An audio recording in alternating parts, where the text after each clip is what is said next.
Hey legends, welcome along to another new episode of Hellmouth Hotline. We're getting on to Buffy, the Vampire Slayer, Season 2. This is Episode 4, Inca Mummy Girl. It originally aired October 6th, 1997. The episode was written by former series editors Matt Keane and Joe Renkamer.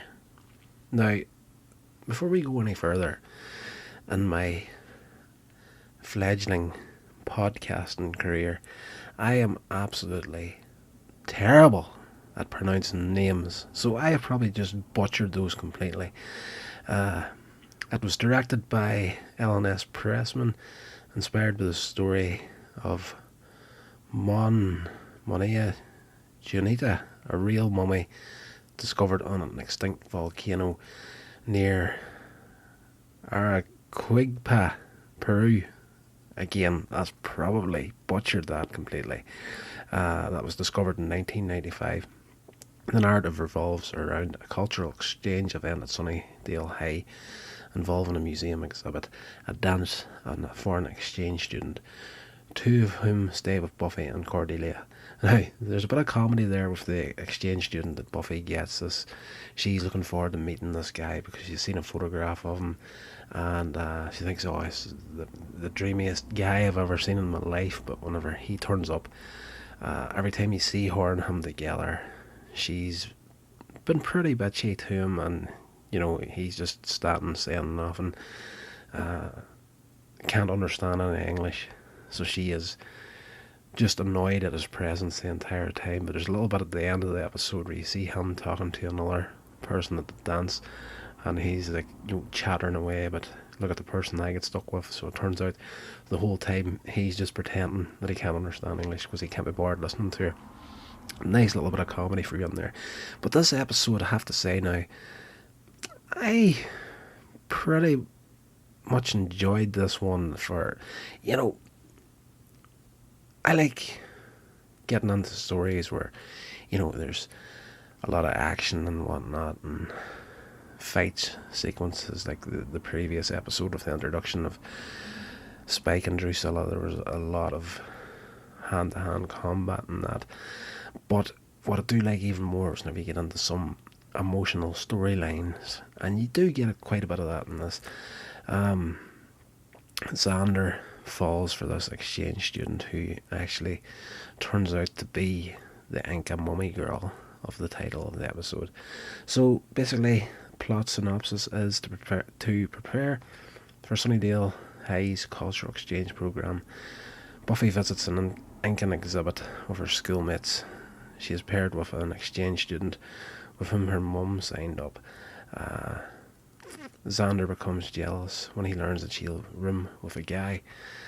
The students learn that the mummy in the museum is one of the beautiful Incan princesses sacrificed to her people to save them from destruction. Willow and Buffy express remorse for the princess dying before she could really live her life. Like, this princess back in the day, before she was sacrificed, was 16 years old, exactly the same as them. After everyone leaves the museum, a class clown breaks the seal on the mummy while trying to steal it. The princess wakes up from the curse and pulls the student into her coffin. She mummifies him by a kiss on the lips. When the Scoobies rush to the museum, they encounter a sword-wielding guard and the remains of the missing student. Buffy's exchange student arrives at the bus station, but the mummy girl sucks out the life force out of him as well and takes his place. The 500-year-old becomes a beautiful teenager and poses as Impata, the boy who was supposed to stay with Buffy. Everyone just simply assumed that the information was wrong on whether she was male or female. So this was back in the day when we only had the two genders and not the 55,000 that we have these days. But that's not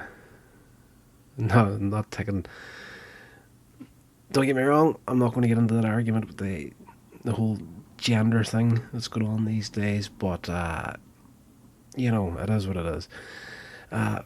Xander, when he meets her, is smitten already, and the two of them begin a relationship fairly quick.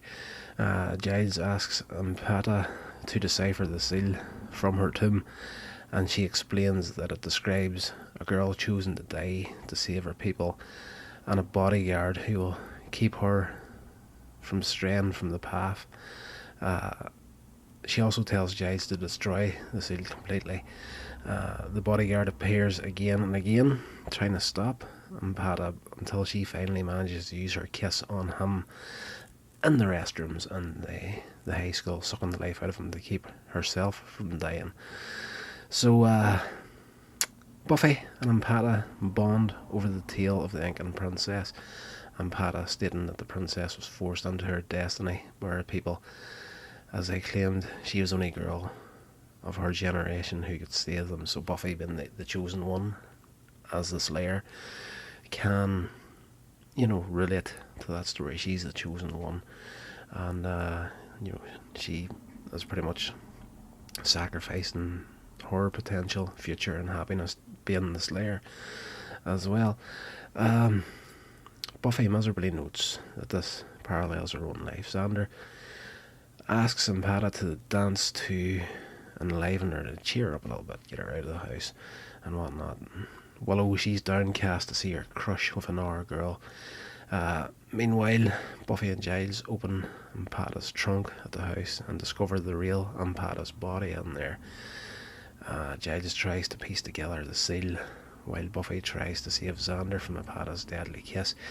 But Ampata feels too much for Xander and leaves for the museum. She senses that Giles is putting this seal back together. She had every opportunity. She's starting to decompose at this point. She needs to kill someone now to keep her own life force up. And if she doesn't do that, she is done for. So she's got every opportunity. She goes after one student to try and not take Xander. And before she gets a chance to complete that, Xander finds her, and she lets this kid go, and she goes in for the kiss with him, and just as she starts to drain his life force, she stops. It's like she can't do it, and Xander survives, falls to the floor, and she leaves, sensing Giles is putting this seal back together. If he pieces it together again, it'll put her back below the Incan curse, and she'll be doomed to a future in a coffin. And it's funny when Buffy turns up at the bronze looking for them, and they discover Xander, and he's like, all kind of knocked out and half unconscious from Ampata. Almost killed him. He doesn't know exactly at this point what she is or what she was going to do, but he was like, man, that was some kiss. And Buffy and Willow get him picked up, and they're running for the museum to help Giles. So at the museum, Ampata tries to stop Giles from putting the seal back together. Buffy jumps in at this point, saves Giles, and Ampata starts to deteriorate as she tries to feed off Willow. She fights Buffy briefly, gets the upper hand on her. She has pushed Giles into like this stone kind of case sort of a thing, and then throws Buffy in on top of him and slaps the lid down on it. So they're trapped in there for a while, long enough for her to grab a hold of Willow, and she's just about to put the lips on her, suck the life force out of her, when Xander turns up and insists that if she's going to feed anyone, it should be him. Despite Ampata's feeling for him, she quickly deteriorating back to a mummy and is willing to kill him to remain alive. When Buffy finally gets out, the fight's over, In the last moments, Ampata was going to go for Xander, but she was too late. So it leaves that little question mark right there. As even though she said that there, did she end up dying properly at the end of this episode because she wasn't in time to save herself? by feeding off Xander, or was she just, her feelings for Xander got in the way and she couldn't do it at the end? It's not 100% clear. I love that about all this older sort of storytelling stuff, you know, like nothing, you know, when it comes to cases like this, it doesn't spell everything out for you. It leaves that little piece there that you can make up your own mind at the end of the episode. That's the big thing about a lot of the entertainment that's going out these days. It almost seems like there's a part in a television show or a movie these days where there's a character or a situation set in there and a whole section of dialogue that literally tells you exactly why something is happening, and it's annoying. Really is getting to that annoying part now where it's just like, you know, this movie or show was good until we actually had a completely pointless scene where it was just blatantly, okay, we're going to put people on screen now to explain to the audience exactly what is happening. You don't get that in these older shows. That's what I love about them. At the end of the episode, we get that little scene where with Buffy and Xander at the end, where he's talking about, you know, I've got the worst luck with girls. Like in season 1 he had the praying mantis woman come for him, and now an Inca Mummy and Buffy's, you know, I don't think Impata was truly evil. She just had her future stolen from her, and you know, she wasn't evil at the beginning. It was just unfortunate for her. That was the situation she ended up in, that she had to give her life for the people around her. And Xander does a little parallel with Buffy. You know, you did the same. You laid down your life, you know, referring to the fight with the Master at the end of season 1. And Buffy's like, I'm lucky that you had me, or I had you to bring me back, sort of thing. So very, very good episode now.